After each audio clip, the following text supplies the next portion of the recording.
ஏய் தம்பி இங்க வா. என்ன வீட்டில் ஃபங்க்ஷன் வச்சிருக்கா, ஊர் வழியாக பத்திரிக்கை கொடுக்குற, கூட பிறந்த அண்ணனை மறந்துட்டா என்ன? என்ன அண்ணன் பெரிய வெண்ண? நானும் ராமேஸ்வரத்தில் அண்ணன் இருக்கான், அண்ணன் மயன் இருக்கான்னு உன் மயனுக்கு ஒரு ஃபோன் அடிச்சியா? ஃபோன் அடிச்சுக்கு நல்லா பண்ணிட்டாயா? என் மயன் என்னடா செஞ்சான்? என்ன பண்ணு அவன்கிட்டே கேளு. டேய் என்னப்பா சித்தப்பா என்னடா சொன்ன? உன் தம்பி என்ன கேட்டாரு தெரியுமா? டேய் என் தம்பி நீ எப்பறம் பேச போச்சு? முழுசா கேட்டு பேசியா? நேத்து நம்ம ஊர்ல எவ்வளவு காத்து மழையுமா இருந்துச்சு. உன் தம்பி எனக்கு போன் அடிச்சாரு. ஹலோ சித்தப்பா, சொல்லுங்க சித்தப்பா. என்னப்பா ராமேஸ்வரத்தில் ஒரே புயலும் மழைன்னு கேள்விப்பட்டேன், எப்படி இருக்கிய? ஊரே ஓரளவுக்கு டேமேஜ் ஆயிருச்சு, பரவாயில்ல, ஏதோ நமக்கு ஒண்ணும் ஆகல. என்ன சித்தப்பா என்னைக்கு இல்லாம இன்னைக்கு கால் பண்ணிருக்கீல? என்ன அது ஒண்ணும் இல்லப்பா, சித்தப்பாக்கு மீன் சாப்பிடணும் போல தோணுச்சு. நான் வாங்கி பஸ்ல கொடுத்து விடுங்களேன், நான் வாங்கிக்கிறேன்.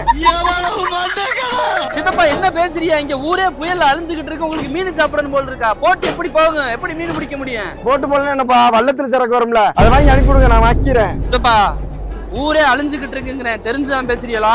இருந்தாலும் சித்தப்பா அப்படி கேட்டிருக்க கூடாது.